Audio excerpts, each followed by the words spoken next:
Sa group 2, yan. Siguro yung number 1, kakulangan sa walang tiwala sa sarili. O siyempre, takot silang mabuli ng kanilang mga klase dahil nagkakaroon nga sila ng walang tiwala sa sarili. Kasi nga, yun. Sa number 2 naman, kakulangan sa allowance or gamit. Yun, so, siyempre, hindi sila nakapag-perform ng gusto kasi nga kulang sila sa gamit, allowance, or siyempre minsan yung iba kasi naglalakad na lang. So, pagdating ng na rin talaga, wala na rin silang lakas talaga.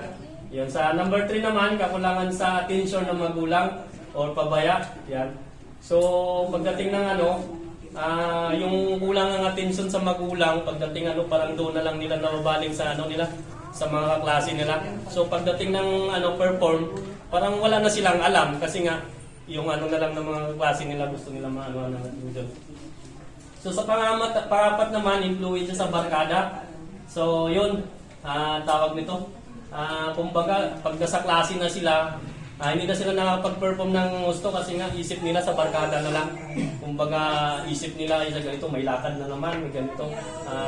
Yun na, gala-gala, gimmick-gimmick. Siguro, naman, pang-5 naman siguro, yung kulang sa pahinga at tulog.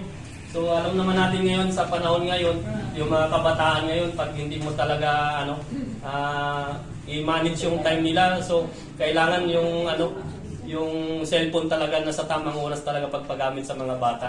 Ganun nga yung nangyari sa sa mga anak ko. So kailangan medyo higpit din, hindi naman tama naman yung may cellphone din talaga kasi pagdating sa school, kailangan din talaga nila yon. So yun talaga, ma'am. Thank you so much.